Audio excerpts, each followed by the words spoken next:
हाय guides, सितारा classes के YouTube platform पे आप सभी का स्वागत है। अभी तक हम लोगों ने सिंधु सभ्यता का विस्तृत अध्ययन किया और उसके बाद में वैदिक सभ्यता का अध्ययन किया और आज हम सब एक इसी इतिहास विषय के नए पॉइंट के साथ आगे बढ़ रहे हैं। और आज का जो अपना पॉइंट है वो है महाजनपद काल। हम बात करें उत्तर वैदिक काल की। उत्तर वैदिक काल का जो आर्यों की प्रशासन व्यवस्था थी वो जनपद आधारित थी। किस प्रकार की थी? जनपद आधारित थी। और प्रशासन है वो सभा और समिति के माध्यम से चलाया जाता था। सभा व समिति का प्रशासन के संचालन में अपने आप में बहुत महत्व था उस काल में। और हम लोगों ने जब वैदिक सभ्यता पढ़ी थी उसमें 3 प्रकार की संस्थाओं की चर्चा की थी। विदत थी, विदत सबसे प्राचीन संस्था थी। उसके बाद में हम लोगों ने बात की थी कि सभा की, और सभा थी, सभा एक शुभ्रांत लोगों की या हम बात करें मुख्य लोगों की एक संस्था थी। उसके बाद में बात की थी समिति की, और समिति एक इस प्रकार की संस्था थी जिसमें जन सामान्य यानी सामान्य जनता भी उसमें क्या लेती थी, भाग लेती थी। और वैदिक काल की जो कंडीशनें देखी थी उसी वैदिक काल की कंडीशनों के आधार से ही वो जनपदों थे, वो जनपद धीरे धीरे किस में विभाजित हो गए थे, कबीलों में विभाजित हो गए थे, या अपने अपने छोटे छोटे राज्य या हम बात करें राज्यों में विभाजित हो गए थे। और वही क्या कहलाए थे? जनपद कहलाए थे। क्या कहलाए थे? जनपद कहलाए थे। और हम बात करें कि प्रारंभिक काल में राजा क्या होता था? राजा, या हम बात करें वैदिक काल में राजा है वो राजतंत्रीय प्रणाली थी, ठीक है। और उसके बाद में उत्तर वैदिक काल में वो धीरे धीरे क्या हो गई थी, राजा का चुनाव है वो एक वंशानुगत हो गया था। क्या हो गया था? वंशानुगत हो गया था। और धीरे धीरे वो आगे क्या हो गए, कबीलों में बंट गए थे। और उसी कबीलों को हम बाद में धीरे धीरे किस नाम से जानते हैं? महाजनपद के काल के नाम से जानते हैं। यहाँ पर महाजनपद काल की हम लोग बात करते हैं तो महाजनपद काल में या हम बात करें महाजनपदों की कुल संख्या बताई गई थी, तो वो कितनी बताई गई थी? 16 बताई गई थी। कितनी बताई गई थी? 16 बताई गई थी। और इस कक्षा में हम आज सभी 16 महाजनपदों का उल्लेख भी करेंगे, व्याख्या भी करेंगे, बातचीत भी करेंगे। लेकिन यहाँ पर क्या था कि ध्यान देना, छोटे छोटे जो क्वेश्चन भी बन के आ रहे हैं वो भी मैं क्लियर करवाने की कोशिश करूँगा। उसके साथ साथ एक बात ध्यान में रखना, ये जो पॉइंट है महाजनपद है, महाजनपद काल आप अच्छे ढंग से पढ़ लेते हो। जिन्होंने पहले पढ़ लिया है, जिसको अच्छी तरीके से आ रहा है, वो बहुत ही अच्छी बात है। लेकिन जिसने नहीं पढ़ा है वो कृपया ध्यान देना कि ये महाजनपद काल सही ढंग से पढ़ लोगे तब आप आगे के 3 पॉइंटों को भी सही तरीके से क्लियर कर पाओगे। किस प्रकार के 3 पॉइंट हैं कि जैसे हम लोग उसके बाद में नेक्स्ट पॉइंट करने वाले हैं मगध का उत्कर्ष। मगध का उत्कर्ष करने वाले हैं। तो मगध का उत्कर्ष है जो पॉइंट है, या मगध का जो विकास होगा उसमें भी ये पॉइंट है वो बहुत इंक्लूड रहेगा। उसके बाद में हम बात करेंगे जैसे जैन धर्म और बौद्ध धर्म, इन दोनों धर्मों की हम लोग बात करेंगे तो भी ये महाजनपद काल के जो जन है वो अपने आप का में बहुत महत्व रखते हैं। यहाँ पर अगर हम लोगों को सही तरीके से समझ में आ गया तो ये 3 पॉइंट आगे वाले भी क्या हो गए, अपने क्लियर हो जाएंगे। क्योंकि इन दोनों पॉइंटों में तो क्या है, 2 व्यक्तियों की कहानी है। जिस प्रकार से जैन धर्म का प्रवर्तक, वास्तविक प्रवर्तक महावीर स्वामी है, तो महावीर स्वामी की एक कहानी पढ़ेंगे यहाँ पे। उसी प्रकार से बौद्ध धर्म का प्रवर्तक है वो महात्मा बुद्ध है, वो महात्मा बुद्ध की हम लोग यहाँ पे कहानी पढ़ेंगे, ठीक है।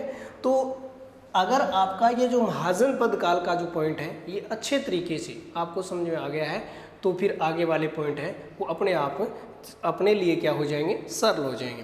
तो चलिए आपका समय न लेते हुए आज का पॉइंट अपन लोग शुरू करते हैं। तो बात करते हैं कि महाजनपद काल को, यहाँ से ध्यान देना, महाजनपद काल को भारत की द्वितीय नगरीय क्रांति कहा जाता है। क्या कहा जाता है?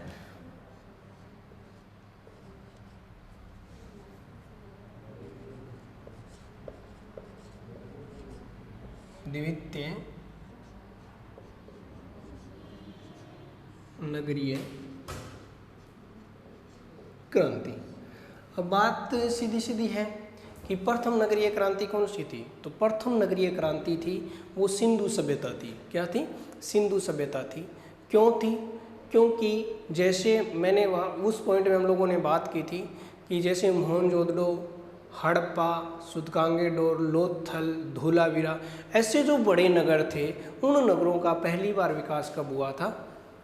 सिंधु सभ्यता के काल में हुआ था। उसके बाद में हम बात करेंगे द्वितीय नगरीय क्रांति। तो द्वितीय नगरीय क्रांति किसको कहा जाता है? महाजनपद काल को कहा जाता है। क्योंकि यहाँ पर हम बात करेंगे जिस प्रकार से पाटलिपुत्र है, ठीक है, पाटलिपुत्र है, मगध है, ठीक है, और उत्तर प्रदेश के कुछ एक महत्वपूर्ण नगर, ठीक है, अयोध्या है, ठीक है, ऐसे जो नगरों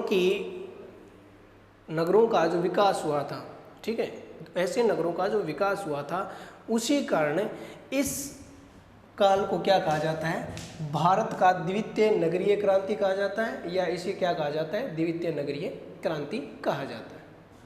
ठीक है, अब हम लोगों ने बात की थी कि महाजन थे, उनकी कुल संख्या कितनी मानी गई है? 16 मानी गई। कितनी मानी गई है?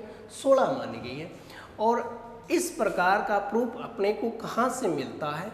तो जैन धर्म का एक ग्रंथ है, जैन धर्म का ग्रंथ भगवती सूत्र।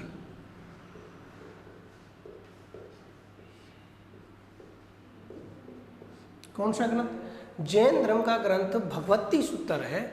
वो ये बात कहता है कि महाजनपद कुल कितने थे? 16 थे। उसी प्रकार से बौद्ध धर्म का भी एक ग्रंथ है, बौद्ध धर्म का ग्रंथ, बौद्ध धर्म का ग्रंथ है अगुंतर निकाय। कौन सा? अगुंतर निकाय।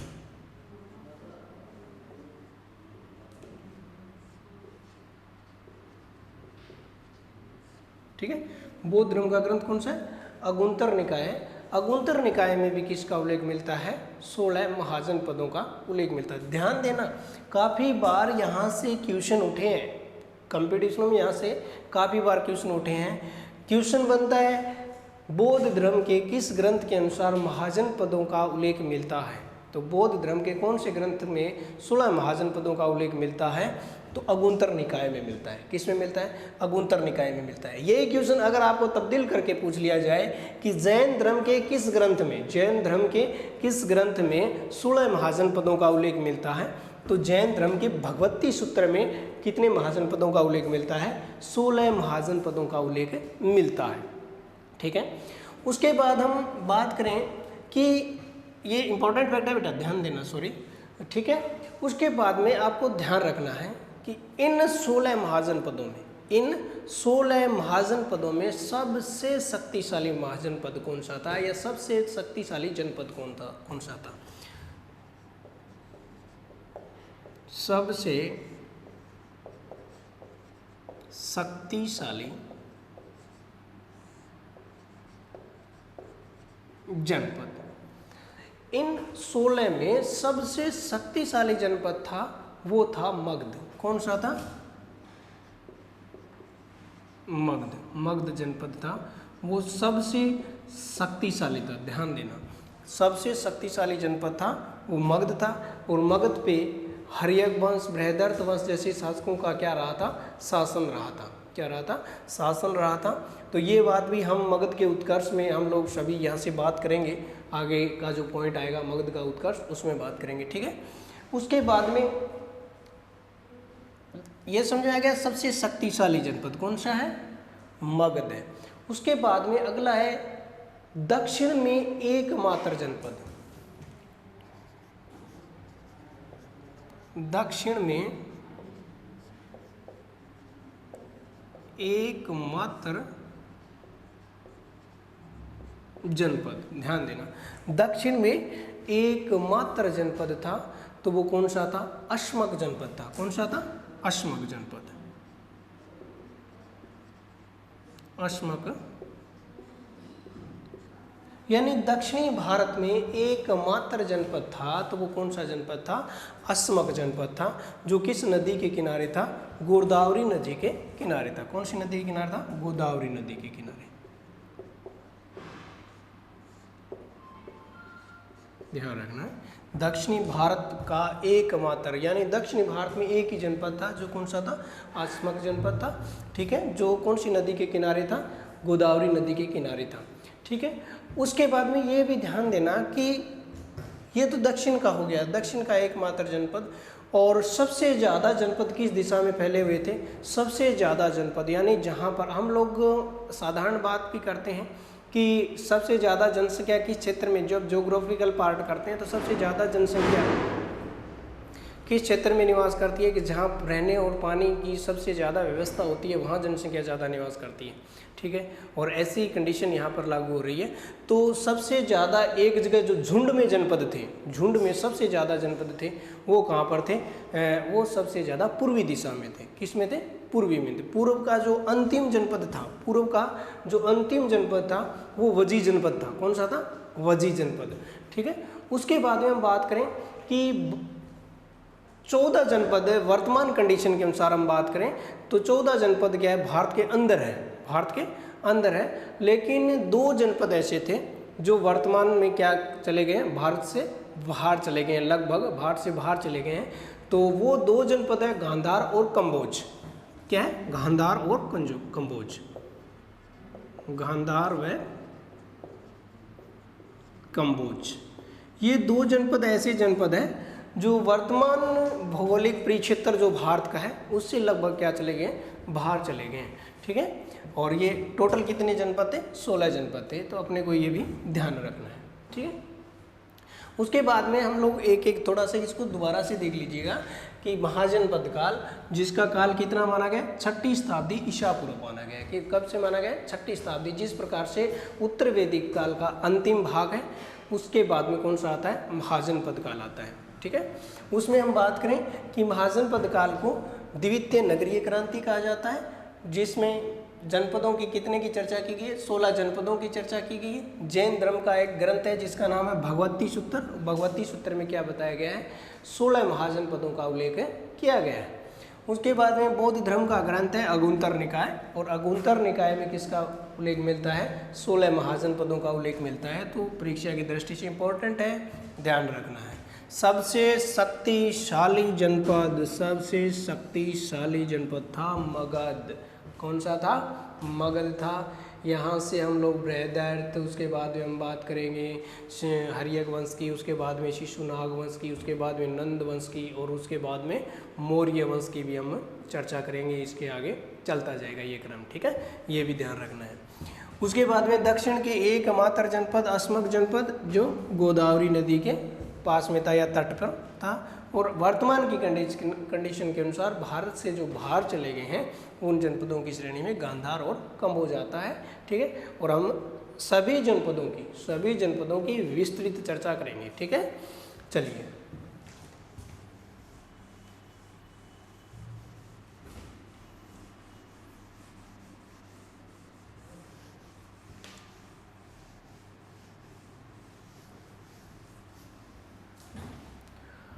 चलो बात करते हैं अगले जनपद की।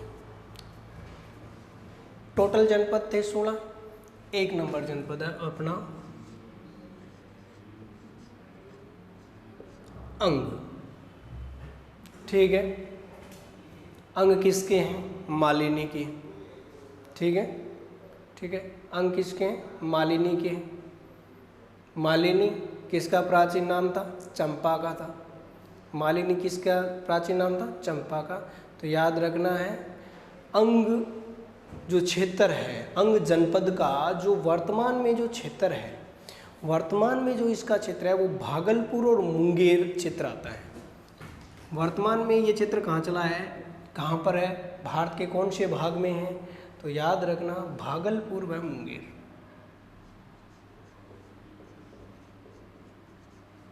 भागलपुर व मुंगेर, ठीक है, भागलपुर व मुंगेर।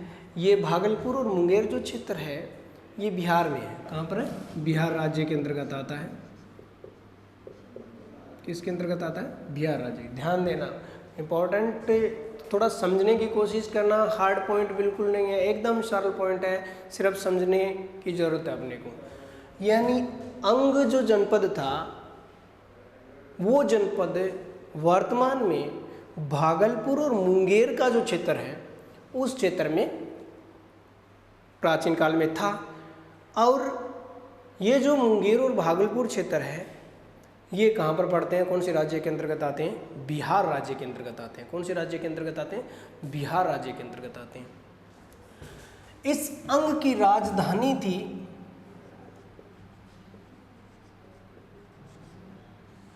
वो चंपा थी। अंग की राजधानी कौन सी थी, चंपा थी। और चंपा का या चंपा का प्राचीन नाम था मालिनी।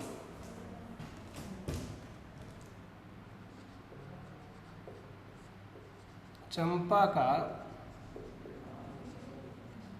प्राचीन नाम, इसको मालिनी भी कहा जाता था। तो जिन बच्चे के राजधानी क्षेत्र याद नहीं रहता है तो वो थोड़ा सा ध्यान रखना, चंपा मालिनी का जो अंग था, या हम बात करें अंग किसके थे, चंपा के थे। अंग किसके थे, चंपा के थे, ठीक है, याद रखना। ये जो चंपा क्षेत्र है इसका जो वास्तुकार था, चंपा का जो वास्तुकार था वो महागोविंद था। कौन था, महागोविंद। चंपा का वास्तुकार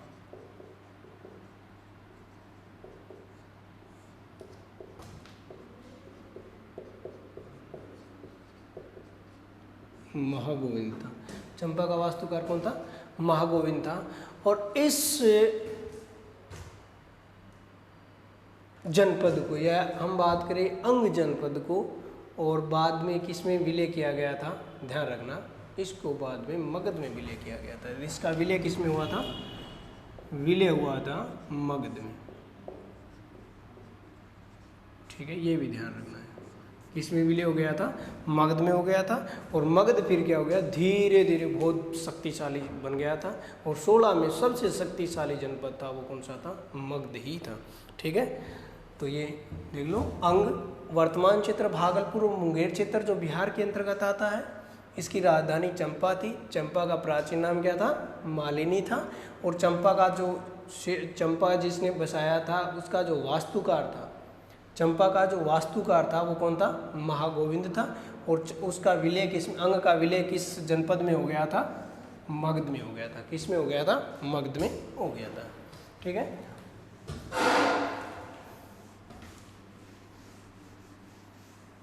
उसके बाद में है अगला जनपद, अगला जनपद है मगध।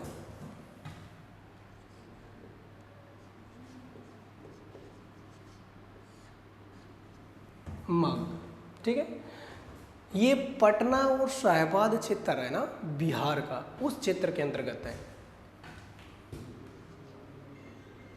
पटना वर्तमान कंडीशन नहीं, पटना व शाहबाद क्षेत्र, पटना व शाहबाद क्षेत्र जो कहाँ पड़ता है, बिहार के अंतर्गत आता है। किसके अंतर्गत आता है, बिहार के अंतर्गत आता है, ठीक है। किसके अंतर्गत आता है, बिहार के अंतर्गत आता है। इसकी जो राजधानी थी वो गिरिवर्ज थी।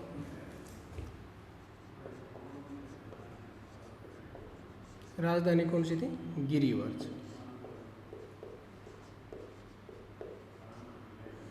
ठीक है। राजधानी कौन सी थी, गिरिवर्ज थी, जो राजगृह के नाम से जानी जाती थी, जानी गई है राजगृह, 4 बौद्ध संगीतियाँ हुई थी, आगे हम बौद्ध धर्म में पढ़ेंगे। 4 बौद्ध संगीतियाँ हुई थी, ठीक है। और 4 बौद्ध संगीतियों में और पहली बौद्ध संगीति कहाँ हुई थी? राजगृह में हुई थी। कहाँ हुई थी? राजगृह में हुई थी। वो बौद्ध धर्म में हम लोग इसकी विस्तृत व्याख्या करेंगे, तो ये भी थोड़ा सा ध्यान रखना है। तो मगध की राजधानी कौन सी थी? गिरिवर्ष थी, और राजगृह भी इसी को कहा जाता है। बाद में मगध की जो राजधानी बनी थी, प्रारंभिक राजधानी गिरिवर्ष थी, और बाद में कौन सी थी? बाद में बनी थी पाटलिपुत्र। बाद में कौन सी राजधानी बनी थी? पाटलिपुत्र बनी थी, ठीक है। क्योंकि उदयन ने, अब ध्यान देना, ये उदयन ने बनाई थी पाटलिपुत्र राजधानी। उदयन यानी ये हर्यक वंश का राजा था, ठीक है। हर्यक वंश का राजा था उदयन। उदयन ने इसको राजधानी बनाया था, ठीक है। उसके बाद में बात करें कि गिरिवर्ष, गिरि का अर्थ होता है पहाड़ी। गिरि का अर्थ क्या होता है? पहाड़ी। यानी गिरिवर्ष को क्या कहा जाता है? 5 पहाड़ियों से घिरा हुआ क्षेत्र भी कहा जाता है। 5 पहाड़ियों से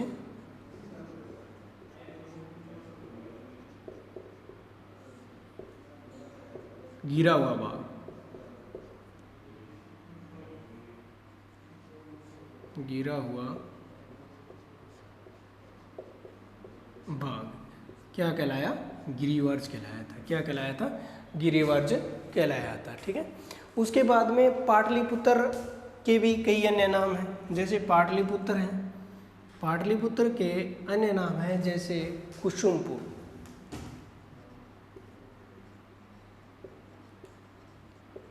कुसुमपुर। उसके बाद में पुष्पपुर, पुष्पपुर। अब यहाँ पर ध्यान देना, पुरुषपुर और पुष्पपुर अलग अलग है। पुरुषपुर यहाँ नहीं है, पुरुषपुर पेशावर का नाम है, ठीक है। तो ये थोड़ा सा ध्यान रखना है। और कुसुम ध्वज,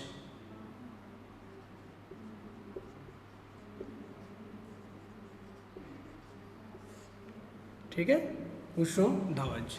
ये पाटलिपुत्र के अन्य नाम है, ध्यान देना। पाटलिपुत्र के अन्य नाम कुसुमपुर, पुष्पपुर, पुष्पपुर और कुसुम ध्वज पाटलिपुत्र के अन्य नाम है। उसके बाद में हम बात करें कि इस मगध, ये सर्वाधिक शक्तिशाली जनपद था। सर्वाधिक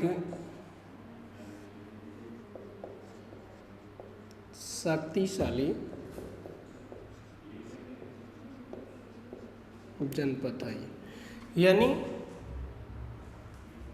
16 जनपदों में सबसे शक्तिशाली जनपद कौन सा था? 16 जनपदों में सबसे शक्तिशाली जनपद था वो मगध था। कौन सा था? मगध था। इस मगध पर जो शासन करने वाले वंश थे, मगध पर प्रशासन करने वाले वंश थे, वो कौन कौन से थे? वृहदर्थ वंश,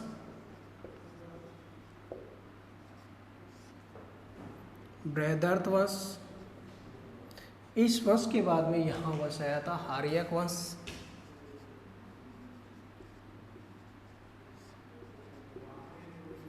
हार्यक वंश के बाद में यहाँ वंश आया था शिशुनाग वंश।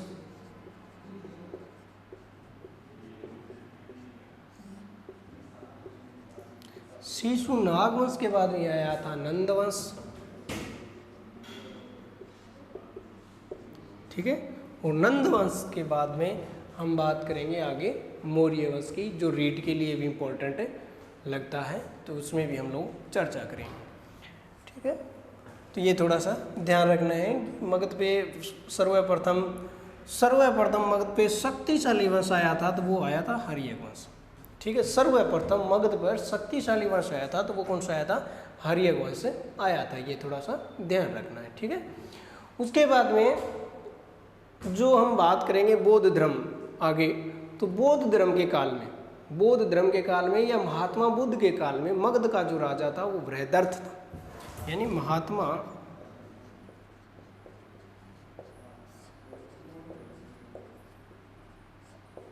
बुद्ध के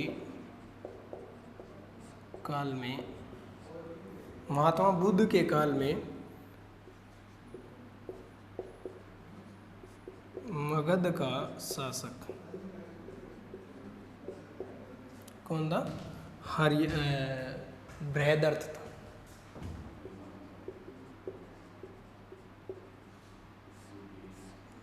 कौन था? बृहदर्थ था। तो एक बार के लिए ये दोबारा से देख लो, जैसे जैसे मैंने बताया है वैसे वैसे, ठीक है।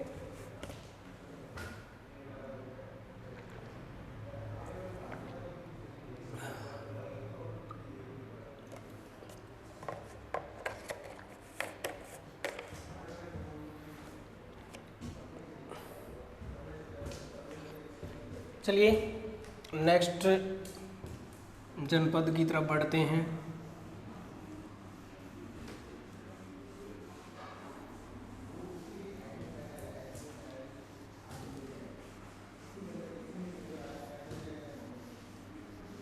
मैं आशा करता हूं कि आपके अच्छी तरीके से समझ में आ रहा है।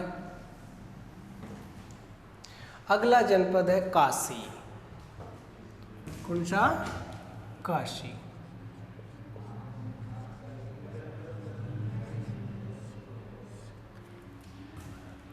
जो जनपद इम्पोर्टेंट होगा वो मैं सभी चीज़ें आपको करवाता जाऊँगा, क्योंकि पीछे के एग्जामों में जहाँ पर राजधानियाँ पूछी गई है वो जनपदों की हम लोग छोटे रूप में चर्चा करेंगे, और जो जनपद इम्पोर्टेंट होगा वहाँ विस्तृत चर्चा करेंगे। काशी ये वाराणसी व उसके सीमावर्ती क्षेत्र है। मैं जो आगे लिख रहा हूँ वर्तमान कंडीशन लिख रहा हूँ, ठीक है। वाराणसी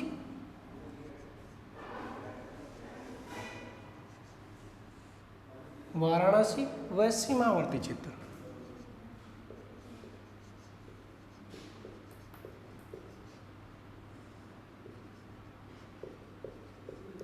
हम बात करें वाराणसी के इर्द गिर्द का जो सीमावर्ती क्षेत्र है वो किस जनपद के अंतर्गत आता था?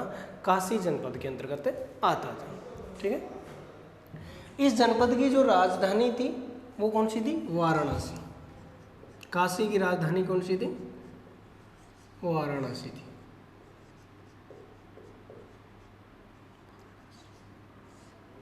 ठीक है, काशी जनपद की राजधानी कौन सी थी?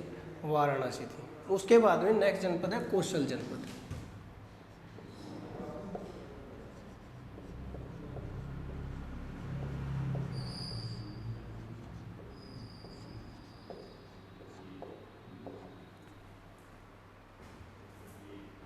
कौशल जनपद है वो उत्तर प्रदेश का जो अवध क्षेत्र है, ठीक है, उत्तर प्रदेश का जो अवध क्षेत्र है उस क्षेत्र का जो भाग है वो किस जनपद के अंतर्गत आता था? कौशल जनपद के अंतर्गत आता था।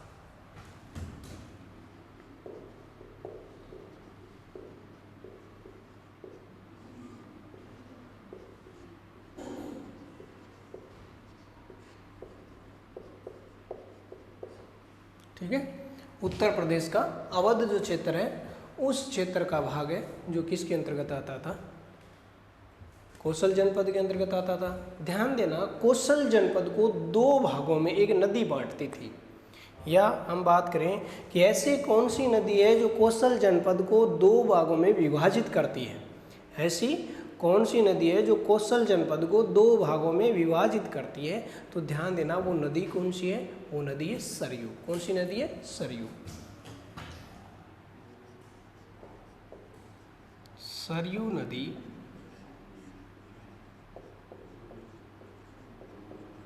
कौशल जनपद को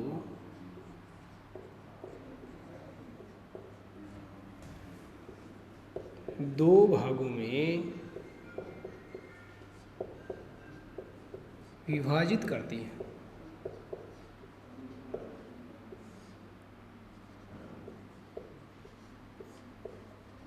करती थी, यानी वो कौशल जनपद वर्तमान में था ही नहीं। तो ध्यान दें, सरयू नदी थी वो कौशल जनपद को कितने भागों में विभाजित करती थी? दो भागों में विभाजित करती थी। अब सरयू की बात आ जाती है तो आपके माइंड में जरूर एक क्वेश्चन आ गया होगा कि सरयू के किनारे वर्तमान में बसा सबसे प्रमुख शहर अयोध्या है। कौन सा है? अयोध्या है। कौन सा शहर है? अयोध्या। जो हम बात करें कौशल जनपद की या हम बात करें श्रावस्ती की, तो ये भी हम लोग यहाँ पे चर्चा करेंगे। तो चलिए राजधानी की बात करते हैं। यहाँ पे राजधानी, या हम बात करें कोशल जनपद की राजधानी कौन सी थी, तो थी श्रावस्ती। कौन सी थी? श्रावस्ती। और श्रावस्ती का प्राचीन नाम क्या था? सहेत महित। क्या नाम था? ध्यान देना, कई बार यहाँ से क्वेश्चन पूछ लिया जाता है। श्रावस्ती का प्राचीन नाम था सहेत महित। ठीक है, श्रावस्ती का प्राचीन नाम क्या था? सहेत महित था। और यहाँ पर ध्यान देना, बौद्ध में फिर यही चर्चा होगी। महात्मा बुद्ध ने अपने सर्वाधिक उपदेश, महात्मा बुद्ध ने अपने सर्वाधिक उपदेश कहाँ दिए थे? श्रावस्ती में दिए थे। कहाँ दिए थे? श्रावस्ती में। ध्यान देना, महात्मा बुद्ध ने अपना पहला उपदेश, महात्मा बुद्ध ने अपना पहला उपदेश कहाँ दिया था? सारनाथ में दिया था। कहाँ दिया था? सारनाथ में दिया था। जबकि सर्वाधिक उपदेश, सर्वाधिक में श्रावस्ती निकल रही है, सर्वाधिक उपदेश कहाँ दिए थे? श्रावस्ती में दिए थे। कहाँ दिए थे? श्रावस्ती में। ठीक है, जो किसकी राजधानी थी? कोशल जनपद की क्या थी? राजधानी थी। और बाद में राजधानी बनी थी कोशल जनपद की, बाद में बनी थी अयोध्या।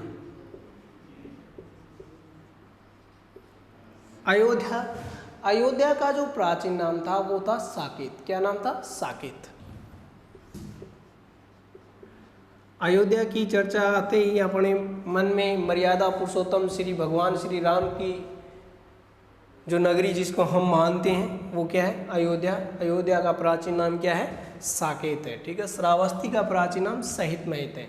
ठीक है, ये क्वेश्चन काफ़ी बार ऐसे क्वेश्चन यहाँ से पूछ लिए जाते हैं, तो ध्यान रखना है। ठीक है, उसके बाद में हम बात करें कि दो राजाओं की चर्चा हम कर रहे थे, महाकौशल और प्रसेनजित। ठीक है, यहाँ के जो राजा थे, कौशल के जो राजा थे, कौशल जनपद के जो प्रमुख राजा हुए थे, उसमें महाकौशल और प्रसेनजित का नाम आता है। ध्यान देना, महाकौशल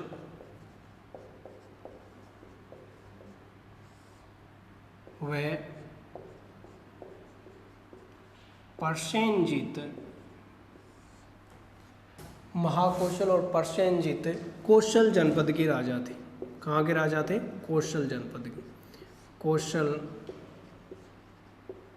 जनपद के राजा थे। आगे हम चर्चा करेंगे नेक्स्ट पॉइंट में, नए पॉइंट के साथ हम चर्चा करेंगे हर्यक वंश की। हर्यक वंश का एक राजा हुआ था बिंबिसार। कौन हुआ था? बिंबिसार। महाकौशल की तो थी पुत्री, महाकौशल की क्या थी? पुत्री थी, जिसका नाम था कौशल देवी। क्या नाम था? कौशल देवी। प्रसेनजित की थी बहिन, जिसका नाम क्या था? कौशल देवी। ध्यान देना, महाकौशल की पुत्री व प्रसेनजित की बहिन क्या था? कौशल देवी। और कौशल देवी का विवाह किससे हुआ था? कौशल देवी का विवाह हुआ था हर्यक वंश के शासक बिंबिसार के साथ। हर्यक वंश के शासक बिंबिसार कहें या बिंबिसार कहें, एक ही बात है। बिंबिसार के साथ क्या हुआ था? इसका विवाह हुआ था। समझना, महाकौशल व प्रसेनजित कौशल जनपद के क्या थे? राजा थे दोनों। महाकौशल की पुत्री थी। अब बात आ जाए जो हर्यक वंश और हम बात करें कौशल नरेश प्रसेनजित का क्या संबंध था? तो इनके वैवाहिक संबंध थे। क्या थे? वैवाहिक संबंध थे। तो हर्यक वंश का जो राजा था बिंबिसार, बिंबिसार जो क्या था कि कौशल देवी का पति था। क्या था? कौशल देवी का पति था। प्रसेनजित का क्या था? रिश्तेदार था। और महाकौशल था, उसकी पुत्री का नाम क्या था? कौशल देवी था। ठीक है, ये बिंबिसार के बारे में ये चर्चा हम लोगों ने की थी, तो थोड़ा ध्यान रखना है। ठीक, उसके बाद में इसको थोड़ा देख लो। कौशल जनपद उत्तर प्रदेश अवध क्षेत्र के अंतर्गत आता है। सरयू नदी कौशल जनपद को कितने भागों में बांटती है? 2 भागों में बांटती है। कितने भागों में बांटती थी? 2 भागों में। राजधानी है उसकी वो श्रावस्ती है, यानी जिसका नाम प्राचीन नाम क्या है? सहित महित है। अयोध्या बाद में इसकी कौशल की राजधानी कौन सी रही थी? अयोध्या रही थी, जिसका प्राचीन नाम क्या है? साकेत क्षेत्र है। और कौशल महाकौशल और प्रसेनजीत कौशल जनपद के क्या थे? राजा थे। और महाकौशल की पुत्री कौशल देवी या प्रसेनजीत की बहन का विवाह किसके साथ हुआ था? हर्यक वंश के शासक बिंबिसार के साथ हुआ था। और बिंबिसार को पुत्र हुआ था अजास्त्रु। ठीक है, बिंबिसार को पुत्र कौन हुआ था? अजास्त्रु हुआ था। और बिंबिसार की हत्या किसने की थी? अजास्त्रु ने की थी। और अजास्त्रु की हत्या करने के कारण ही भारतीय इतिहास का प्रथम पितृंता शासक किसको कहा जाता है? अजास्त्रु को कहा जाता है। ठीक है, उसके बाद में नेक्स्ट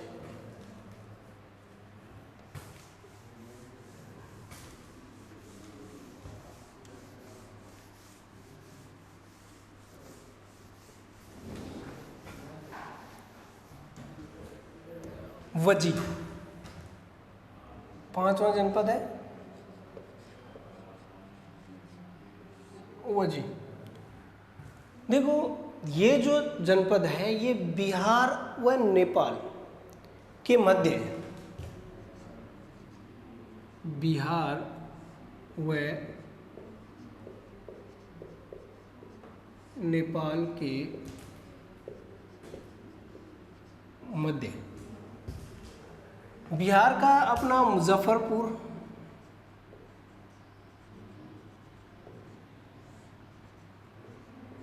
और नेपाल क्षेत्र का हम बात करें जनकपुरी या जनकपुर। इन दोनों क्षेत्रों के मध्य कौन सा जनपद था? वजी जनपद था। कौन सा जनपद था? वजी जनपद था। जो इसकी जो राजधानी थी वो मिथिला थी। राजधानी वजी जनपद की राजधानी थी वो कौन सा थी? मिथिला या विदेह थी। मिथिला या विदेह, विदेह थी। ये लगभग हम लोग मैप के अंतर्गत जब बिहार और नेपाल का मैप के अंतर्गत जाएंगे तो ये लगभग ऊपर की दिशा में है। ठीक है, पूर्वी दिशा के ऊपर की दिशा में, और लगभग अंतिम सा जनपद है ये। ठीक है, तो ये लगभग पूर्वी भाग का है। ये ध्यान देना किस क्षेत्र का है? पूर्वी जनपद है ये, याद रखना। ऐसा क्वेश्चन आ सकता है कि 16 जनपदों में सबसे पूर्वी प्रथम जनपद या सबसे पूर्वी अंतिम जनपद तो वो कौन सा है? लगभग वजी संघ ही साबित होता है। ठीक है, याद रखना है। और इसकी राजधानी मिथिला थी। ये जो जनपद था वजी जनपद था, ये 8 गणराज्यों का एक संघ था। गणराज्यों का संघ था। अब यहाँ पे बात करें कि महात्मा बुद्ध थे। महात्मा बुद्ध के काल में कुल 10 गणराज्य थे। महात्मा बुद्ध के काल में 10 गणराज्य थे।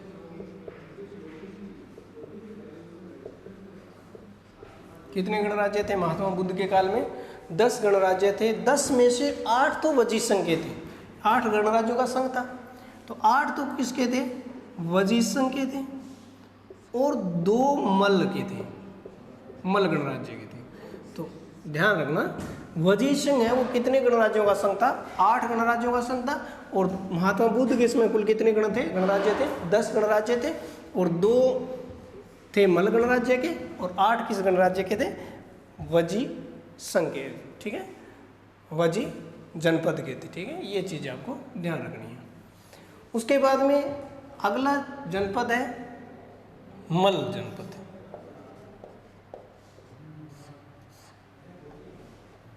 मल्ल जनपद, इसका जो भाग है ये देवरिया जिला उत्तर प्रदेश क्षेत्र के अंतर्गत आता है।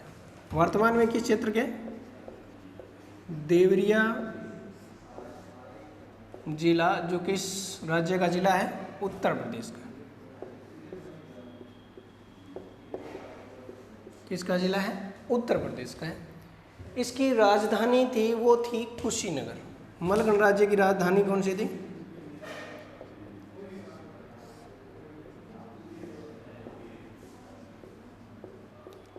मल गणराज्य की राजधानी थी कुशीनगर। कौन सी थी? कुशीनगर थी। इसी का दूसरा नाम है पावापुरी। पावापुरी कह दो या पावा कह दो, एक बात है। ये कुशीनगर भी एक चर्चा का विषय रहा था, क्योंकि महात्मा बुद्ध का जन्म, ठीक है, महात्मा बुद्ध का जन्म और मृत्यु से संबंधित कुछ एक नगरों के क्वेश्चन पूछे जाते हैं। जैसे महावीर स्वामी के जन्म और मृत्यु से संबंधित, यहाँ उसका जन्म कहाँ हुआ था, मृत्यु कहाँ हुआ था, ठीक है। तो कुशीनगर में महात्मा बुद्ध की क्या हुई थी? मृत्यु हुई थी। महात्मा बुद्ध की मृत्यु हुई थी,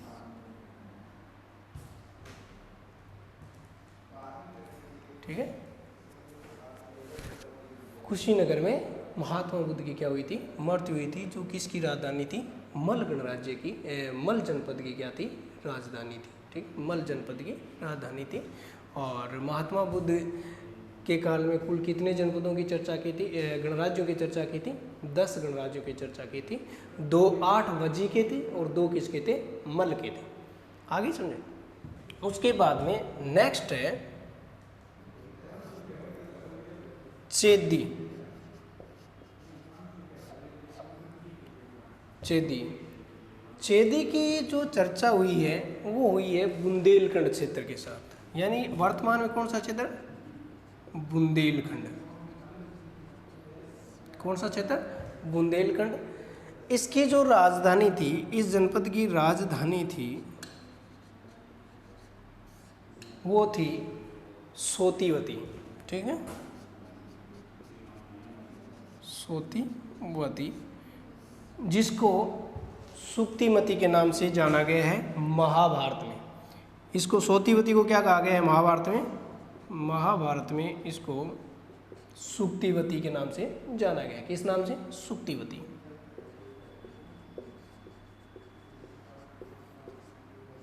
ठीक है। किस नाम से जाना गया है? सुक्तिमती के नाम से जाना गया है। उसके बाद में अगला जनपद है 8 नंबर। 8 नंबर जनपद है अपना वत्स जनपद।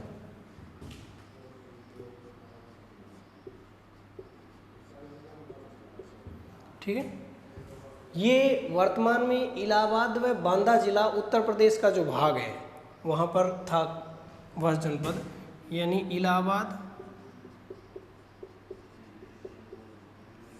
व बांदा जिला। ये वर्तमान में दोनों के दोनों कहाँ पड़ते हैं? यूपी में। तो इलाहाबाद और बांदा जिला का जो भाग है वहाँ कौन सा जनपद था? वत्स जनपद था, ठीक है। इस जनपद की जो राजधानी थी वो थी कौशाम्बी। राजधानी क्या थी? कौशाम्बी।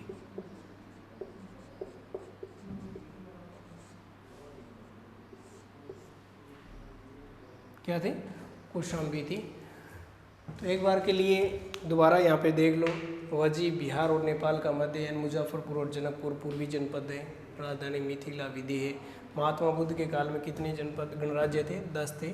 8 वजी संघ में शामिल थे और 2 किस में थे? 2 थे मल गणराज्य में। किस में थे? मल में थे, ठीक है। मल देवरिया जिला उत्तर प्रदेश का जो भाग है वहाँ पर पड़ता है। राजधानी कुशीनगर पावा, यानी महात्मा बुद्ध की जहाँ पर मृत्यु हुई थी। महात्मा बुद्ध की क्या हुई थी? मृत्यु हुई थी। कुंडग्राम में तो महात्मा बुद्ध का क्या हुआ था? जन्म हुआ था। और पावापुरी में क्या हुई थी? मृत्यु हुई थी, ठीक। उसके बाद में चेदी बुंदेलखंड का क्षेत्र है। जो इसकी राजधानी है वो सुक्तिवती है, ठीक है, जिसे को महाभारत में सुक्तिवती के नाम से जाना गया है। वत्स इलाहाबाद और बांदा जिले के अंतर्गत आता है। राजधानी कौशाम्बी है, ठीक है। तो अभी तक हम लोगों ने 8 जनपदों का अध्ययन किया है। 8 जनपद हैं। अगले 8 जनपद नेक्स्ट क्लास में पढ़ेंगे अपन लोग। इतने मुझे दीजिए इजाज़त। क्लास आपको कैसी लगी कमेंट बॉक्स में ज़रूर बताएं। इसी के साथ ऑल द बेस्ट।